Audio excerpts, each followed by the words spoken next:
Dernière fois que j'ai parlé, c'était à propos de Philippe Auguste et de la bataille de Bouvines. Nous sommes le 8 mai 2014 et il est exactement 9h moins 5 du matin, bien sûr. Et donc je voulais parler de nouveau de Philippe Auguste, mais il y a un autre nom qui s'est imposé à moi, un autre roi dont j'ai déjà parlé. Je suppose que c'est parce que on a fait des saints il n'y a pas longtemps, des papes saints. Alors, pourquoi pas un roi saint? Donc c'est Saint-Louis, Louis IX, quoi. Voilà.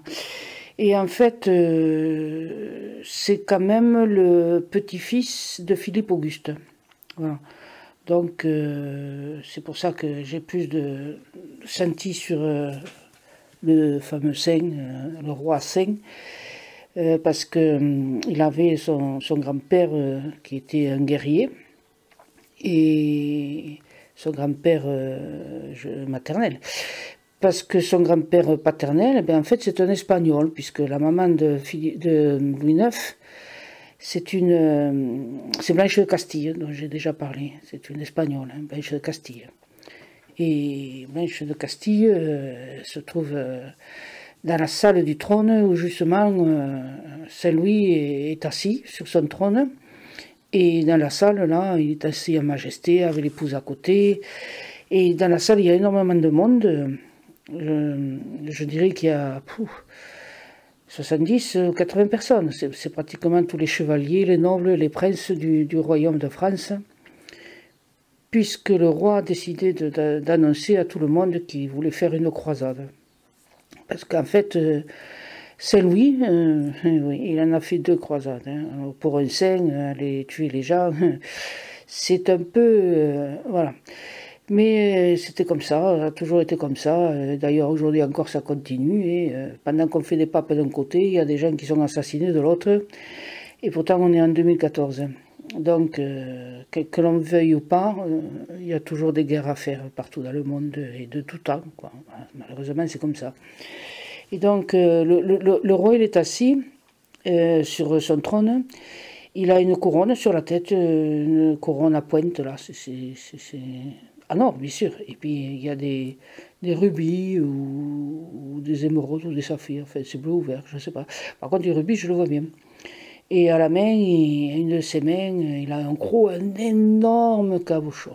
Un énorme. Alors, je ne sais pas trop ce que c'est, cette bague.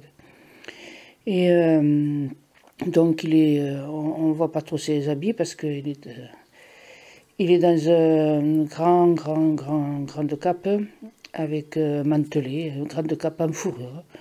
Le soleil rentre à peine, mais bon, voilà, c'est un moment d'hiver peut-être, là. Il ne va pas faire skate, c'est pour ça qu'il est avec son manteau en fourrure. Et à côté de lui, il y a sa femme, la reine. Elle n'a pas la couronne, elle. Hein. Non, je dirais que c'est un diadème, un de ces trucs qu'on met sur le front, là, vous savez.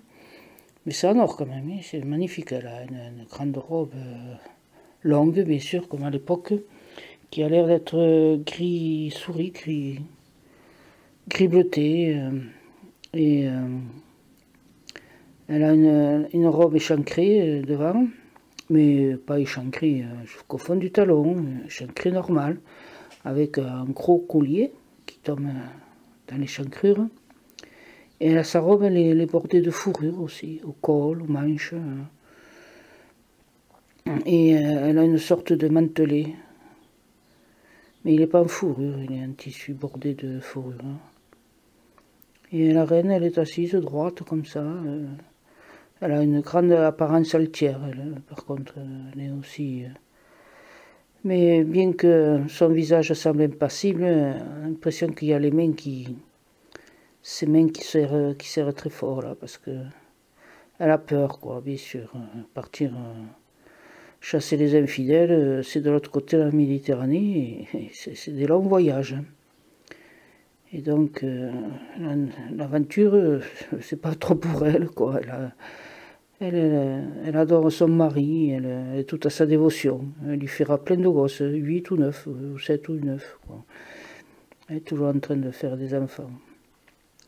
Mais elle aime son mari, et même qu'elle ait beaucoup peur, qu'elle soit très anxieuse, elle va le suivre, puisque Voilà, elle est aussi très pieuse, hein, bien évidemment. Et donc, voilà, il y a tout ce monde-là, et Saint-Louis, celui qui deviendra saint, il annonce qu'il va faire la croisade. Alors, je ne sais pas si c'est la 5 ou la 7. Enfin, c'est une des dernières croisades, 7e, 8e. Et Saint-Louis, il annonce ça d'une voix tranquille, forte. Mais dans la salle, ça s'agite beaucoup. C'est pas trop éclairé, hein, puisque c'est une salle. La salle du trône, il y a très peu de lumière qui sort dehors, puisqu'en plus c'est l'hiver, et ils sont en manteau de laine, tous ces gens-là, en fourrure. Et il y a du monde qui s'agite, et ils n'ont pas l'air trop, ils n'ont pas trop envie de s'en aller à l'inconnu, comme ça, pour faire des guerres et se faire massacrer. Et il y a Blanche de Castille aussi, elle fait nom de la tête, comme ça. Et elle tient serrée dans sa main une petite main, c'est sa petite fille, elle doit avoir 8 ou 9 ans, la gamine. Elle est très, très maigre, mais elle a un bonnet sur la tête, mais c'est pas un bonnet dentelle, c'est un petit bonnet. Et puis on voit les cheveux qui dépassent. Et oh, elle n'a pas trop de beaux atours, la gosse, c'est pas parce que c'est une princesse, voilà quoi, elle est habillée comme une bourgeoise, enfin simplement quoi. À côté de Blanche de Castille, il y a une autre femme, je sais pas trop, bon, avec les cheveux très noirs, ça doit être une espagnole. Et elle n'est pas contente, Blanche de Castille, que son fils il quitte la France pour aller comme ça courir l'aventure dans des chemins un peu dangereux, puisque quand même les bateaux et tout ça, la mer et les infidèles, ils vont pas se laisser faire, quoi, hein, se laisser envahir et se laisser faire. Donc, elle se mord les lèvres, elle n'est pas contente. Mais bon, comme elle aime beaucoup son fils, et elle voit qu'il est déterminé, elle va bien être obligée de reprendre la charge du royaume, parce que la reine Blanche de Castille, quand son mari est mort, les enfants ils étaient très jeunes, elle a été obligée de diriger les affaires du royaume jusqu'à ce que son fils aîné, Louis, donc Louis IX, il devienne le roi. Et voilà, quoi, elle fera tout ce qu'elle pourra pour aider son fils, s'occuper du royaume de France quand son fils sera à la croisade. Et Saint-Louis, le Louis là en question, il est surpris que ce qu'il dit, ça ne chante pas trop les gens autour de lui. Et il sent bien la réticence. D'ailleurs, elle est très forte. Ses frères là, les princes, ils sont pas trop, vraiment pas du tout d'accord. Hein, ça. Et bon, c'est pas facile, mais comme c'est un roi pieux, c'est un roi qui sait y faire. Hein, voilà, il va réussir à les mettre dans l'obligation de le suivre. Il a un moyen, il va trouver un moyen quand même. Hein. Et il va les entraîner à sa suite dans la croisade. Alors lui, il en a fait 2 croisades. Hein, et la première, et puis il est revenu très mal en point, parce qu'en plus, comme il était pieux, il faisait des jeûnes, des privations, voilà, il était maigre comme un clou, et puis même il était très maigre. Et en plus, comme il est revenu et qu'il n'avait pas réussi, puisqu'il n'y a pas grand-chose qui était réussi durant les croisades quand même, il s'est demandé pourquoi, avec toute la foi qu'il avait, toute la confiance en sa foi, il se demande pourquoi il n'a pas réussi la première fois. Mais hop, 4 ans plus tard, il repart. Voilà. Seulement, là, cette fois-là, eh bien, il va mourir sur place, hein, parce que c'est Louis mort aux croisades. Ça je le savais.